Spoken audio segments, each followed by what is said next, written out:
Les conditions météo règnent sur notre monde, apportant la vie, la mort et la destruction. Recule, bon sang! Ça va aller. Ah, c'est pas vrai! Ils sont en train de se noyer! Découvrez des images encore plus fortes et incroyables, avec des catastrophes naturelles meurtrières. L'un des moments les plus terrifiants de ma vie. Avec des tremblements de terre effrayants. J'ai vu ma vie défiler devant mes yeux. J'ai cru que je m'en sortirais pas. J'ai vu un immeuble entier s'effondrer. On aurait dit un film catastrophe. Et des éruptions volcaniques. Ça dépasse mes rêves les plus fous. Découvrez les images filmées par les témoins de ces catastrophes. On va mourir, on peut pas rester là. Éloignez-vous des fenêtres! Éloignez-vous, vite! Et leurs histoires défiant la mort. Sur le coup, j'ai vraiment cru qu'elle était morte. J'ai dû jouer les cascadeurs pour me sortir de là au plus vite. Je pensais que j'allais mourir brûlé vif. Nous allons nous retrouver nez à nez avec Dame Nature. C'est dingue, c'est complètement dingue. Et être les témoins privilégiés Attrape ma main! de la puissance des éléments naturels. La montagne allait nous engloutir. Ça vient vers nous! C'est l'enfer ici!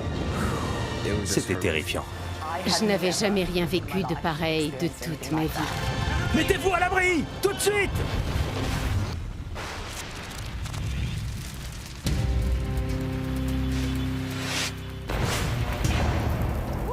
Dans cet épisode,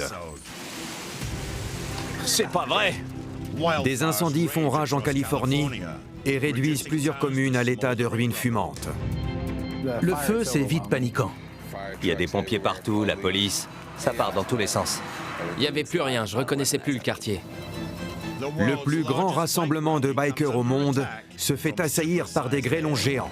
Les grêlons sont de plus en plus gros. C'est la première fois que je voyais des grêlons aussi gros. J'avais peur qu'il nous arrive quelque chose. Oh la vache! Et une mer démontée fait chavirer un bateau de touristes pétrifié. Certaines personnes étaient absolument terrifiées. Le bateau a coulé au milieu de nulle part.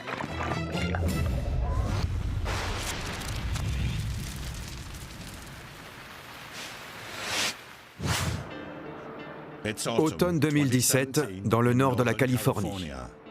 John B. Buencamino profite d'un week-end en famille dans la petite commune de Santa Rosa, au nord de San Francisco. Son objectif principal, faire un tour du quartier en skateboard électrique. On s'était organisé un petit barbecue familial dans la maison de ma grand-mère, qui est accessoirement la maison où j'ai grandi. Allez, on y va doucement cette fois. Je te suis. Quand j'étais gosse, on faisait des balades en skate autour de la maison de Santa Rosa. Avec mon frère, on s'est dit que ce serait une bonne idée de revisiter le quartier de notre enfance en skate. On n'en avait pas tellement l'occasion. On se remémorait les coins où on jouait à cache-cache. On sait bien que les incendies, ça arrive dans la région. Mais là, il n'y avait aucun signe avant-coureur.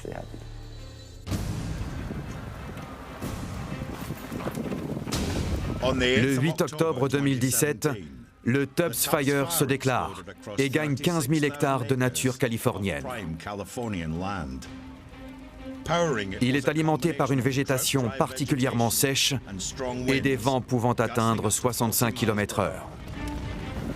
Il y avait des camions de pompiers partout, des policiers, des pompiers en tenue.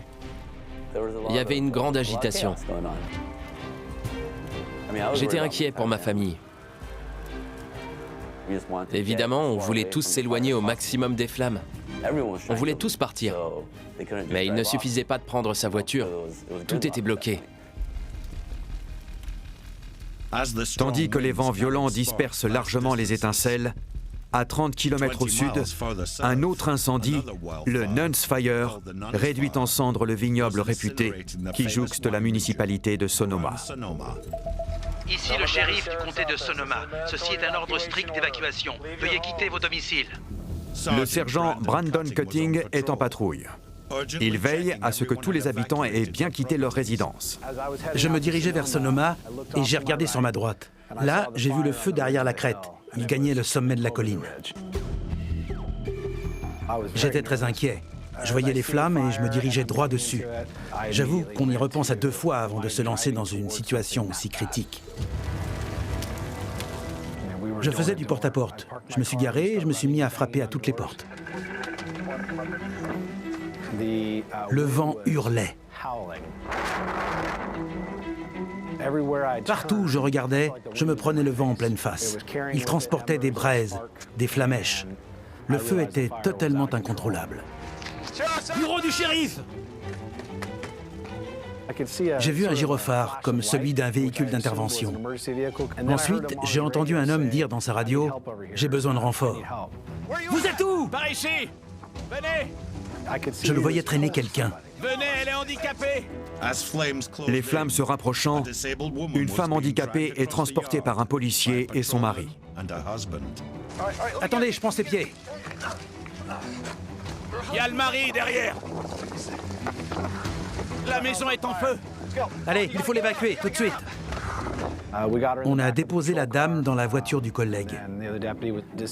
Sa présence d'esprit a sauvé la vie de cette femme. Attention la jambe! Monsieur, il faut y aller! Prenez votre voiture, vite! C'était effrayant. J'ai dû retourner vite fait à ma voiture.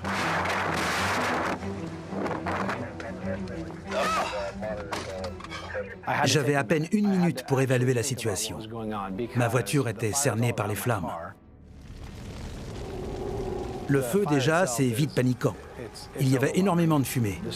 Je ne savais même pas si je roulais dans une allée ou sur la route. J'ai un peu déconnecté l'espace d'un instant. Il a fallu que je retrouve mes repères. Eh ben, mon vieux. Là, on est mal. Si je descendais de voiture, j'étais fichu. Je prenais instantanément feu. Il faisait tellement chaud. Je ne devais pas non plus m'arrêter trop longtemps pour ne pas que mes pneus fondent ou éclatent avec la chaleur. C'est là que j'ai eu le plus peur. Ouais, là j'avais peur parce que le feu progressait extrêmement vite. Park West est pratiquement inaccessible. Tout le quartier était en flammes. Des quartiers résidentiels que je connaissais bien depuis mon arrivée dans le comté de Sonoma étaient rayés de la carte. À ce moment-là, 4 foyers principaux brûlent dans le nord de la Californie. À 240 km de là, à Loma Rica, Mike Vane est venu aider son ami Leighton Smith à retaper sa maison quand l'Atlas Fire se déclare. Quand le feu a démarré, on était dehors en train de bricoler. Mon pote est descendu voir, il a senti de la fumée et quand il est revenu, il m'a dit « Fais tes affaires, on prend la bagnole, on s'en va. » Monte dans la voiture! Le feu était sur nous en un rien de temps. Au bout d'un quart d'heure, on ne voyait plus la lune. 5 minutes plus tard, le feu commençait à grignoter notre allée. On n'avait pas été prévenus, même pas le temps de se dire « Bon, on va faire nos sacs ». Non, on a ramassé ce qu'on a pu et on est parti. On va mourir! On peut pas rester là! Ça va aller, monte dans la voiture! Monte dans la voiture! On a mis les chiens dans la voiture et mon pote m'a tendu son téléphone pour que je filme tout. Mine-toi, faut qu'on monte dans la voiture! Le plus flippant, c'est quand on est sorti dans l'allée. On avait des arbres de 6 mètres et du coup, ça faisait un mur de flammes de 10 mètres au moins qui se dressait devant nous. Oh non, on va pas pouvoir! À gauche, c'est notre seule issue. Ouvre le portail. C'était la première fois que je me retrouvais dans une tempête de feu. On sent vraiment qu'on manque d'air de plus en plus. Je peux plus respirer. À suivre, la folle échappée de Mike et Leighton les conduira au bord du drame. J'ai les yeux qui brûlent. Moi aussi, mec. Il nous reste encore de l'oxygène. On n'est pas encore mort. Et un habitant de Santa Rosa brave tous les dangers pour aller voir la maison de ses grands-parents. Il n'y a plus aucune lumière. C'est l'apocalypse. Mes vêtements étaient tellement chauds qu'ils auraient pu prendre feu. Mes lentilles étaient en train de fondre.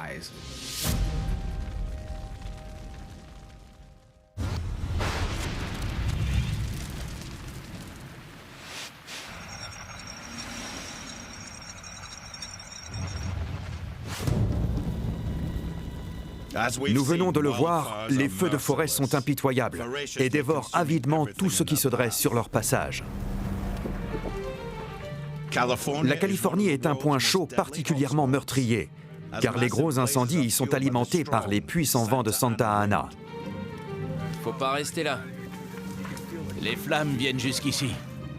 Près de Junction City, ces deux amis s'apprêtent à fuir un feu de forêt quand ils entendent des cris en provenance des sous-bois. Hein? Attends! J'ai entendu quelqu'un! Regarde! Fonce! Sans la promptitude de nos deux héros altruistes, une mère et sa fille de 10 ans auraient certainement connu un bien triste sort.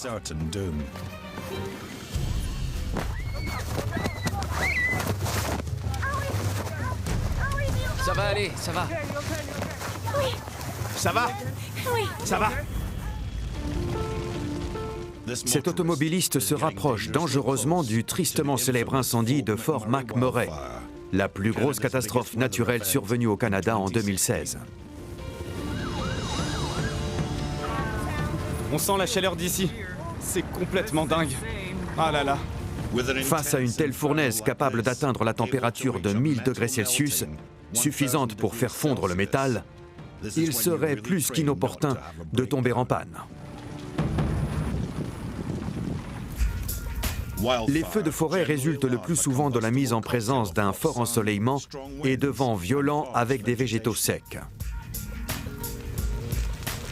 L'inverse peut également être vrai, comme le prouvent ces images peu banales de forêts enneigées en Géorgie, aux États-Unis.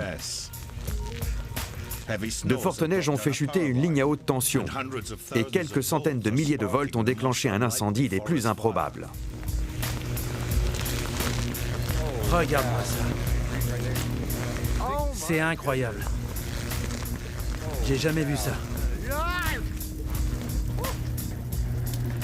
Un spectacle impressionnant entre feu et glace, jusqu'à ce que quelqu'un coupe le courant. C'était dingue. Après ces images de brasiers en furie, ayons une pensée pour tous ces hommes et ces femmes qui risquent leur vie pour sauver les nôtres.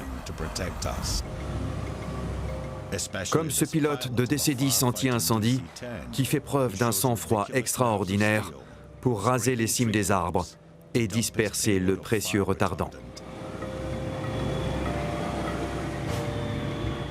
Notre héros survole littéralement le danger.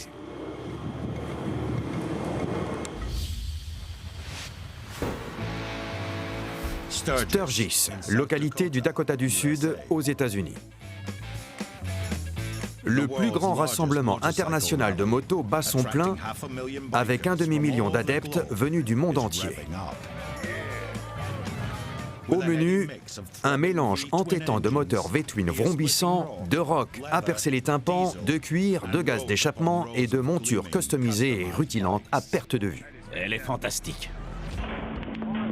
Seulement, au cœur de l'été, dans le Midwest, les orages ne sont pas rares. Ah, voilà la grêle. Oh là là.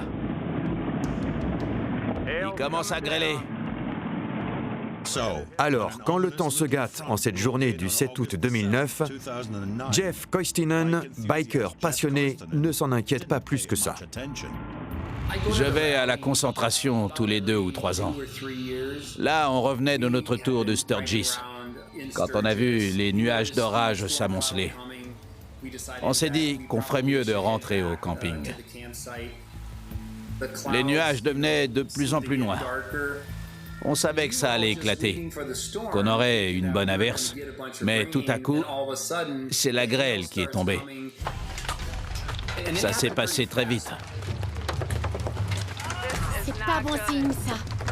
J'avais un haut vent, on a réussi à caser quelques motos le long du camping-car. Mes amis avaient une tonnelle, ils ont mis leurs motos en dessous. J'y crois pas. Au départ, c'était des petits grêlons et puis très vite, ils sont devenus de plus en plus gros. J'ai jamais vu ça. Moi non plus. Oh, les grêlons sont de plus en plus gros. En quelques minutes, on a vu au sol des grêlons gros comme des balles de tennis. Regarde comme ça rebondit! Si on s'en prenait un sur la tête, c'était la blessure assurée. Ça va durer encore longtemps? On ne comprenait rien. Oh la vache! C'est une tornade? Je sais pas. Ça faisait vraiment très peur. Ça ne se calmait pas. Un peu plus loin, en centre-ville, des hordes de motos impeccablement bichonnées et hors de prix sont à la merci de grêlons géants pouvant peser jusqu'à 160 grammes. On vient de descendre de moto et Dave s'est pris un grêlon sur la tête qui lui a ouvert le cuir chevelu. Jenny et Greg Stilton, deux habitués de Sturgis, sont sidérés par la violence du phénomène. C'est la première fois que je voyais des grêlons aussi gros. On aurait dit qu'un camion Ben rempli de balles de baseball se déversait sur nous. C'était terrible. J'avais peur qu'il nous arrive quelque chose. Quand ça s'est enfin calmé, il y avait des motos de démonstration extrêmement chères qui étaient totalement détruites. Jay, tous les rivets ont sauté! Les dégâts étaient multiples. Il y avait des traces de choc partout. Regarde ça! Tout le réservoir est cabossé, regarde. Le rétro est mort. Ça se répare. Nos motos, c'est notre fierté, notre bonheur. On y consacre beaucoup d'argent et de temps. La plupart des gars font leur customisation eux-mêmes. J'imagine ce qui a pu leur passer à l'esprit en voyant leur bécane se faire bombarder par la grêle sans pouvoir rien y faire. La tempête de grêle de Sturgis en 2009 a duré moins d'une demi-heure, mais a provoqué de gros dégâts sur les motos, les voitures et certains bâtiments pour un coût de plusieurs millions de dollars. Le camping-car de Jenny et Greg, pourtant à toute épreuve, a lui aussi bien souffert. Mon camping-car était en ruine. Oh, je peux pas dormir ici cette nuit. Oh non. Les vitres sont cassées. Non, mais la taille de ces grêlons. Il y avait des gros morceaux de glace sur le plancher du camping-car. Ils étaient passés à travers les fenêtres du toit. Ma voiture aussi était très endommagée. D'ailleurs, j'ai tout de suite compris qu'elle était bonne pour la casse. Regarde-moi ça! Punaise. Et regarde là! Je pense que tous les participants ont eu quelque chose d'abîmé ce jour-là. Quand j'ai fait le tour de mon camping-car, j'ai vu des égratignures dans la fibre de verre. J'ai appelé ma compagnie d'assurance et quand j'ai parlé de la tempête de grêle, on m'a immédiatement répondu « La tempête de grêle de Sturgis dans le Dakota du Sud ?» Oh là là, c'est absolument incroyable. Ma déclaration pour l'assurance devait se monter à 18 000 $. Depuis le temps que je vais là-bas, je n'avais jamais rien vu de tel. On a dû garder 4 ou 5 gros grêlons histoire d'avoir un souvenir de cette journée. Faut pas oublier de les mettre au frais par contre.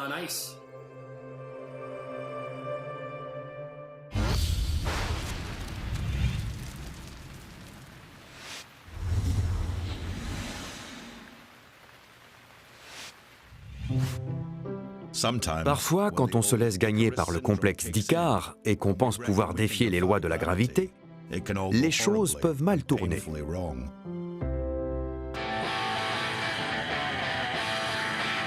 Ce parachutiste semble avoir la situation bien en main par cette belle journée sous le soleil californien. Mais au moment d'amorcer son atterrissage, il est pris dans un vent cisaillant.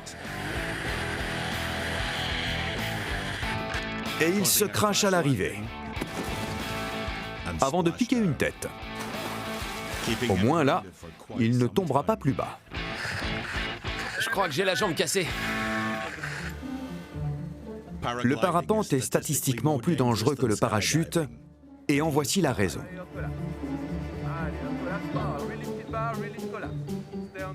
Au Népal, cette forme est en formation instructeur à distance, son instructeur étant au sol.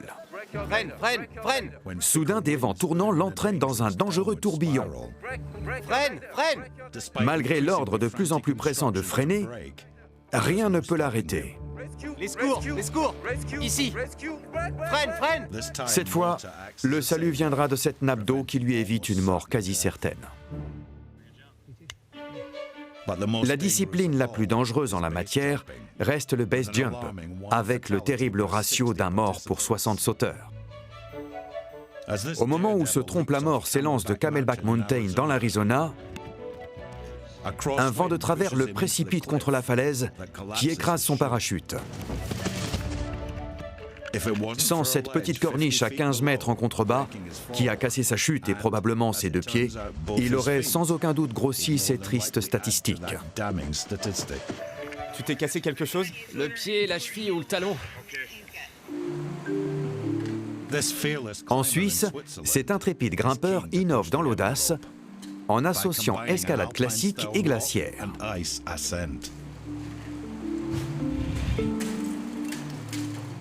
Ces crampons à pointe avant et piolet traction l'aident à s'accrocher à cette cascade gelée, mais fragilisent aussi l'intégrité de la structure. Il s'agit là de trouver le délicat et parfait équilibre.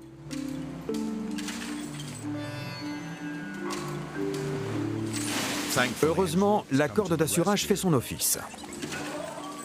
Sans quoi, c'est à l'hôpital qu'il aurait atterri.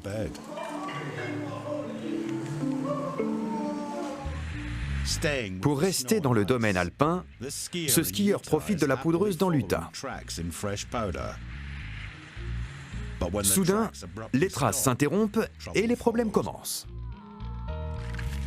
Malgré une chute de 45 mètres, la poudreuse fraîche amortit son atterrissage.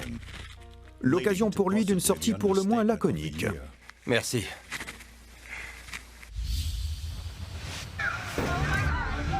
Tout de suite, une mer agitée transforme une croisière touristique en cauchemar absolu. Le bateau a coulé en moins d'1 minute. Les gens criaient. Sur le coup, on ne comprend pas ce qui se passe. C'est pas vrai! Une tornade géante démolit un supermarché bondé de clients. Reculez tous! Comment échapper à une tornade qui fonce droit sur vous? Il n'y a pas de moyen de s'enfuir.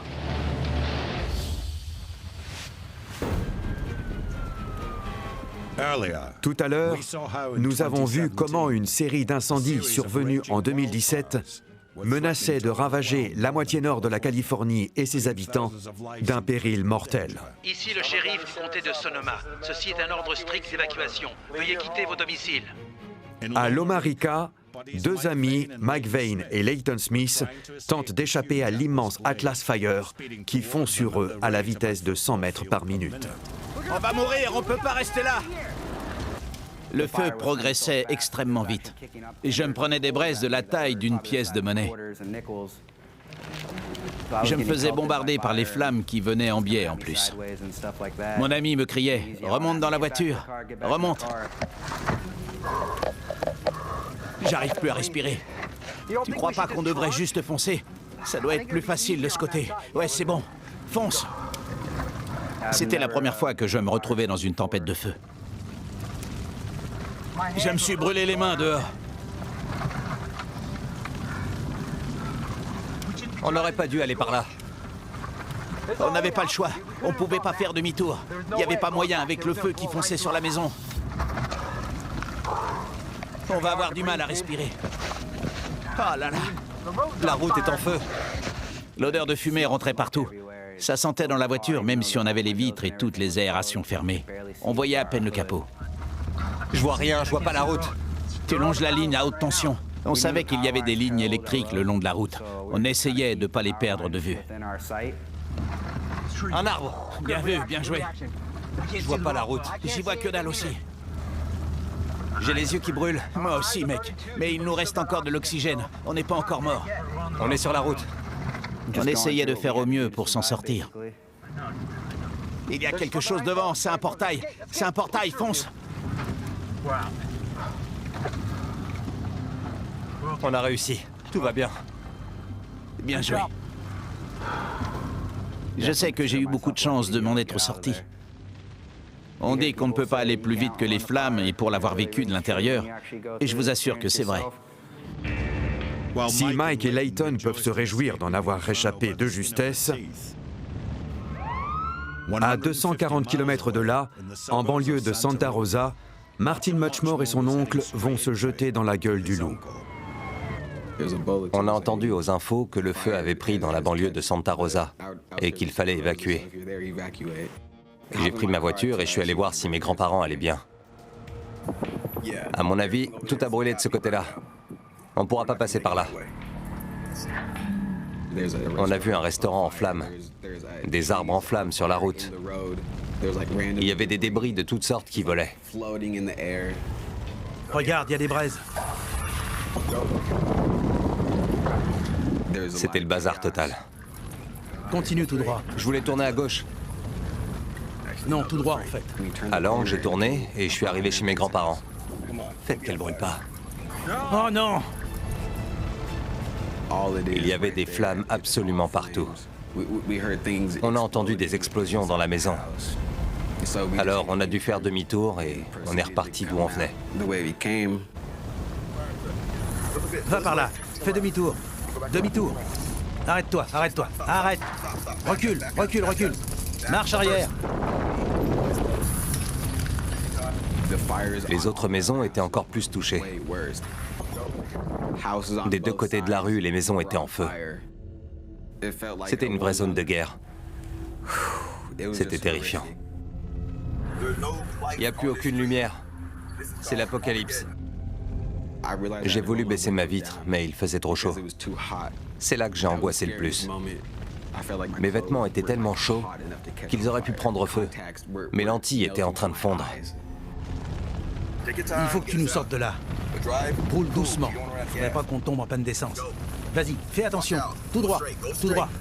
On est impuissant dans ces cas-là. On s'en est sorti. Tout est parti en fumée, mais c'est comme ça.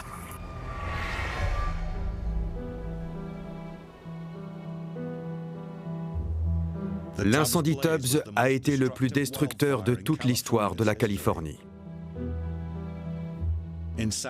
À Santa Rosa, le dévouement des pompiers n'a pas suffi à sauver les 3000 maisons qu'il a dévorées, parmi lesquelles celle des grands-parents de Martin. Le feu a ravagé tout mon quartier cette nuit. Voilà ce qui reste de la maison de mes grands-parents. C'était notre maison familiale. Elle a cramé. Ça, c'était le jardin.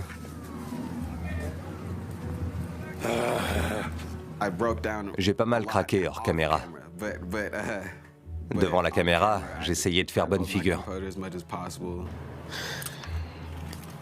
Je voulais montrer à tout le monde à quoi ça ressemblait après. Tout est réduit en cendres. Regardez ça. Voilà un côté de la rue. Et voilà l'autre. Il y a des pompiers et la police partout. Ça part dans tous les sens. Rien ne sera plus jamais comme avant. Tout est parti en fumée. Il reste que des souvenirs. Les feux de forêt du nord de la Californie auront marqué l'histoire par leur étendue et leur effet désastreux. Plus de 8000 propriétés ont été détruites, 44 personnes y ont laissé la vie et la perte des biens assurés s'élève à plus d'1 milliard de dollars.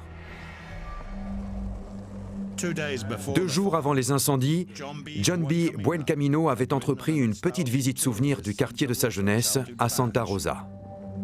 Il refait désormais son parcours dans la plus grande désolation. On n'y croyait pas. On a fait notre tour en skate dans les mêmes rues qu'on avait parcourues à pied, en voiture ou en vélo quand on était petit. En fait, on s'est perdu parce qu'on ne reconnaissait plus rien.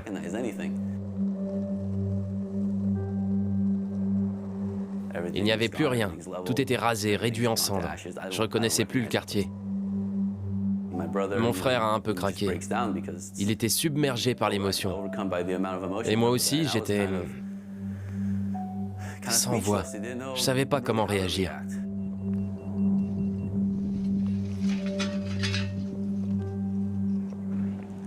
Ce sera très dur de se remettre d'un tel drame.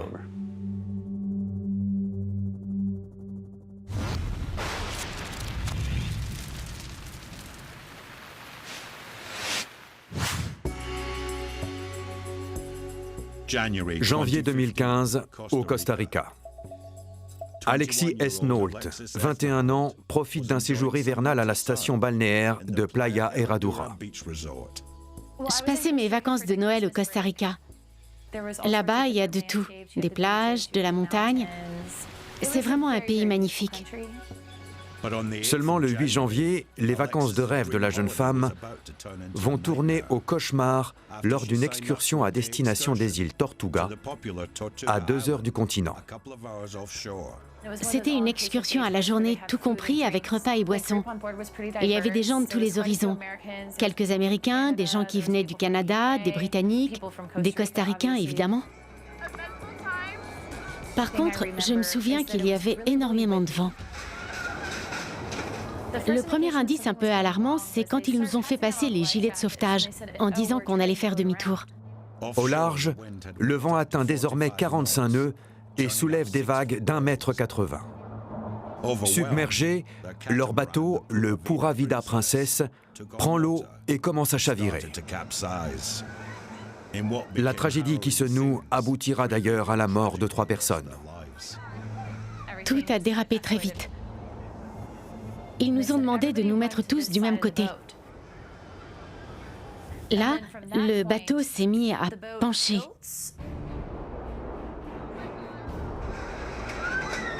À pencher de plus en plus.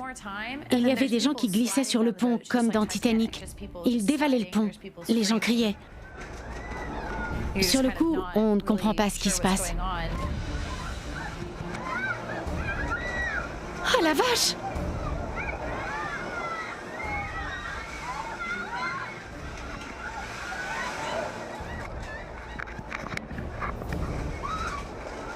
Le bateau a coulé en moins d'1 minute.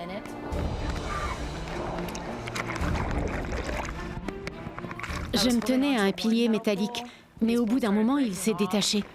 Quand on tombe à l'eau, on ne sait pas si on va heurter quelque chose ou tomber sur un objet tranchant. Il y avait toutes sortes de choses sur lesquelles on risquait de se blesser. Je faisais une fixette sur la toile bleue. J'avais peur d'être coincée en dessous. J'attendais que l'eau m'atteigne pour pouvoir nager loin du bateau.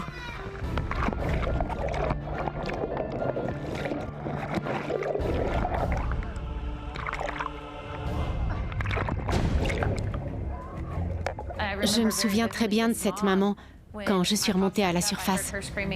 Elle appelait son enfant. C'est là que j'ai pris conscience de la gravité de la situation. Vous avez vos 2 enfants? Oui. Heureusement, tous les enfants ont retrouvé leurs parents, mais tout le monde est sous le choc. Certaines personnes étaient absolument terrifiées.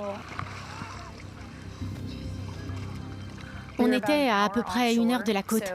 Le bateau a coulé au milieu de nulle part, en plein océan Pacifique. Pour engager la conversation avec les enfants qui étaient sur le bateau, je leur ai parlé de Star Wars, je crois. C'est qui ton personnage préféré dans Star Wars? Yoda. C'est tout ce que j'ai trouvé pour dédramatiser un peu la situation. Il y avait aussi un homme avec une coupure au bras qui s'accrochait au radeau. Il perdait beaucoup de sang. Monsieur, ça va? Votre bras? Oui, j'ai une petite entaille, c'est vrai. C'est une blessure superficielle. Voilà, c'est ça. Là, j'ai pas pu m'empêcher de me dire, on est au milieu de l'océan, et il doit y avoir des requins. C'était l'angoisse. Quand on se retrouve comme ça, à la merci des éléments, soit on se bat, soit on coule. Moi, je me suis dit, je vais nager, je vais m'accrocher, je vais faire ce qu'il faut. J'ai encore plein de choses à vivre. Je veux pas mourir. Je vais tout faire pour m'en sortir. Ce terrible naufrage restera une des pires catastrophes maritimes de l'histoire récente du Costa Rica. Ils viennent nous chercher? Je pense, oui. Au bout d'un peu plus d'1 heure à la dérive, les touristes effrayés sont finalement secourus par un cargo et un bateau de pêche qui passait par là. Je serai éternellement reconnaissante à l'homme qui m'a sorti de l'eau. Quand on est arrivé sur la plage, sur la terre ferme, je l'ai serré dans mes bras et je lui ai dit « Merci, monsieur, vous m'avez sauvé la vie ». Après l'accident, je n'ai pas mangé pendant 2 semaines. Dès que je fermais les yeux, je voyais de l'eau. Je pense que j'ai été traumatisée. Ça a été extrêmement difficile à vivre pour tous ceux, je pense, qui étaient là ce jour-là.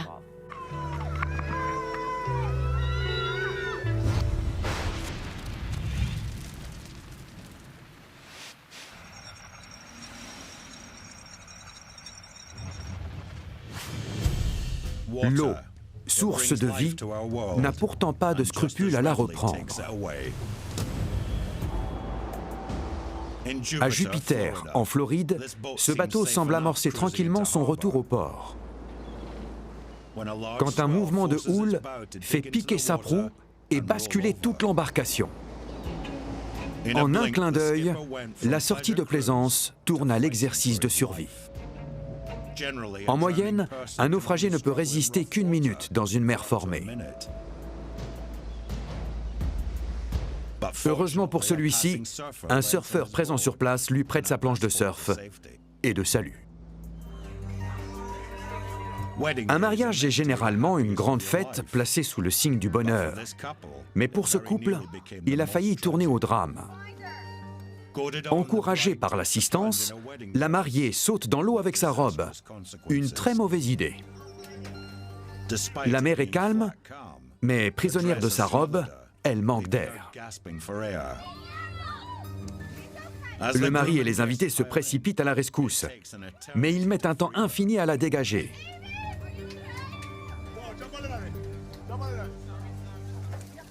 Finalement, même par temps calme, la mer est toujours dangereuse. Si l'homme est susceptible de se noyer, on pourrait penser que les oiseaux d'eau n'ont pas ce problème. Ici, ce jar s'en prend au colvert jacasseur.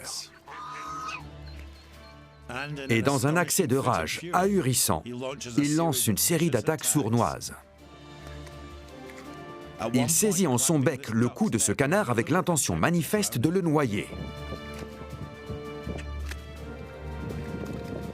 Le sort du canard semble inexorable. Mais sa compagne vient lui porter secours.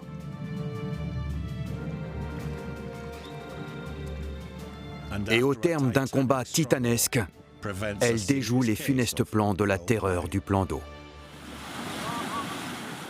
Pour poursuivre la parenthèse animalière, on connaît les chiens de sauvetage de personnes, moins ceux qui sauvent leurs congénères.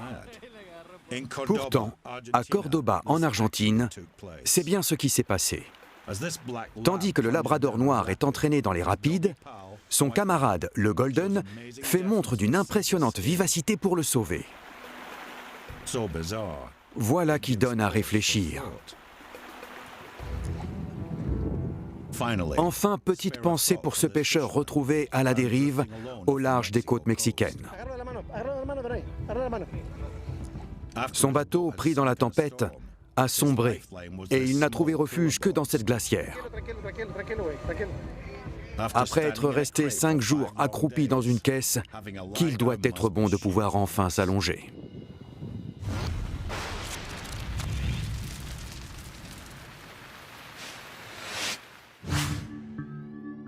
16 avril 2011, dans la petite localité de Sanford, en Caroline du Nord, Kenneth Garrett, le roi des fenêtres, rentre d'un rendez-vous clientèle quand le Flash Info signale une forte activité de tornade. Je revenais d'un rendez-vous. Je rentrais chez moi et j'ai entendu à la radio qu'il y avait un orage en approche. D'ailleurs, ça se sentait.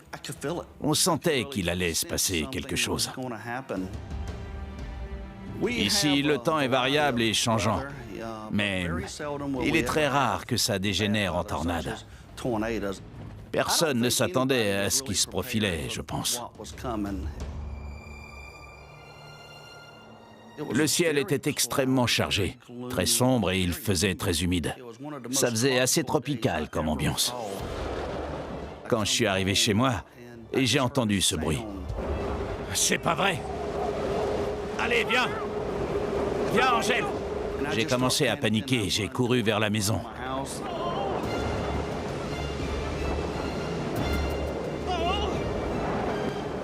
Angèle!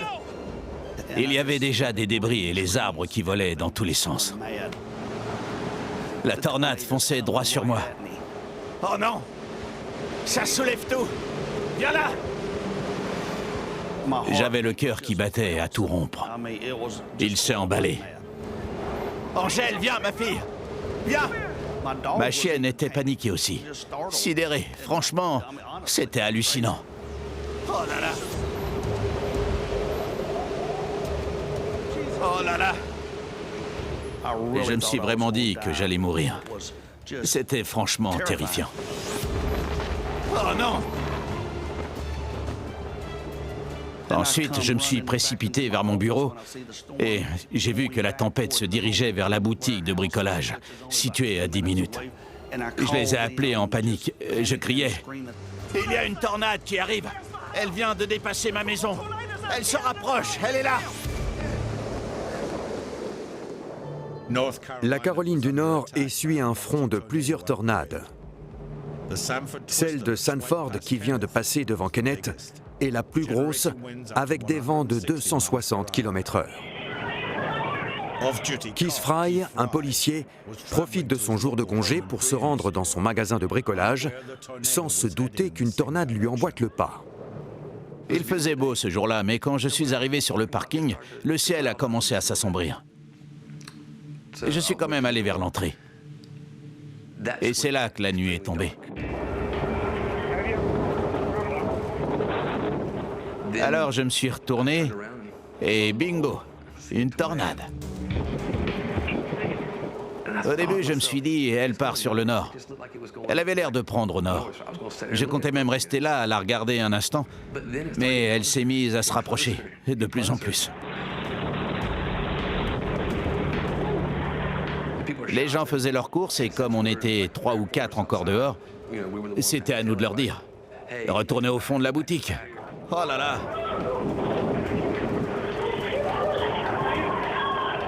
Comment échapper à une tornade qui fonce droit sur vous?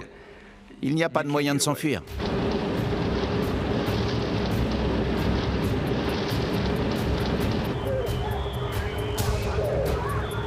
Reculez tous! Voilà le toit qui s'envole. Et voilà. Au fait, je vous aime.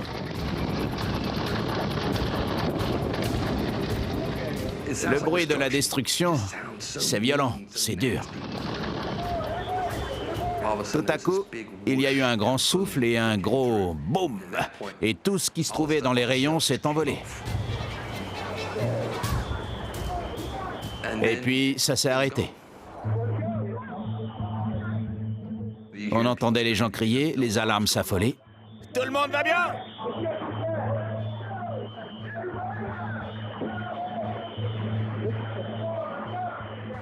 Quand la tornade a frappé l'avant du magasin, toute la devanture s'est écroulée. Y a pas de blessés? Elle a ravagé à peu près la moitié de la boutique et elle est repartie. À quelques dizaines de mètres près, on était dedans.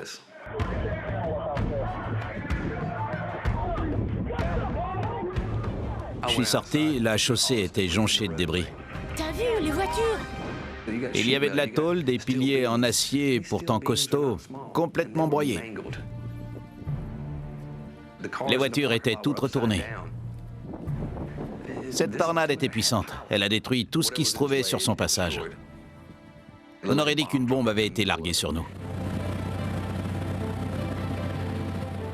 En rassemblant ainsi une centaine de clients à l'arrière de la boutique, Keith leur a sans aucun doute sauvé la vie.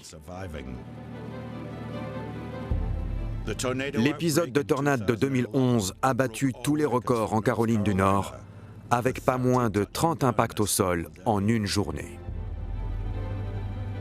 Il aura causé la mort de 24 personnes et plus de 300 millions de dollars de dégâts.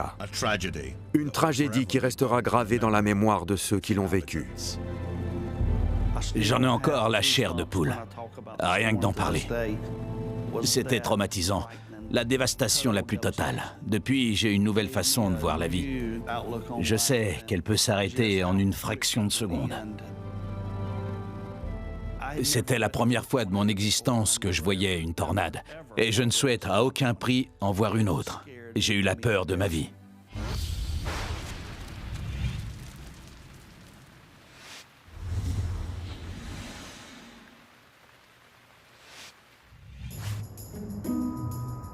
Quand nous, simples mortels, sommes pris dans les griffes d'un vent tempétueux, sa puissance peut nous souffler moralement et physiquement. En Ontario, au Canada, les vents forts sont une menace constante, surtout pour cet homme qui tente de livrer une enseigne à une marina, pour le plus grand amusement des quelques spectateurs. Un pas en avant et tellement d'autres en arrière. On ne s'en lasse pas. Bien décidé à ne pas se laisser dominer, il tente le passage en force. Mais c'est retour à la case départ. Et c'est en bien, non? Après tant de temps à brasser de l'air, l'inscription au-dessus de la porte ne manque pas de souffle. Toujours dans le domaine des vents capricieux, imaginez-vous être interrompu en pleine urgence dans les toilettes publiques par une violente bourrasque qui vous traîne sur la très fréquentée place rouge de Moscou. Voici un malheureux doublement victime des injonctions de la nature. Que dire alors de cet épisode à Bois-le-Duc aux Pays-Bas? Constatons les effets d'une tempête de code rouge avec des vents pouvant atteindre 140 km/h. Les passants sont ballottés comme des poupées de chiffon, jouets involontaires d'un dieu Éole un peu taquin. Nous l'avons vu, rien ne sert de vouloir contrer la puissance du vent. Alors pourquoi ne pas s'en servir, comme ici, avec ces cyclistes de Miami? Pourquoi pédaler quand on est propulsé par un ouragan? Toutefois, je ne saurais le recommander, parce qu'esquiver des obstacles quand on roule à tombeau ouvert est le meilleur moyen d'y accéder.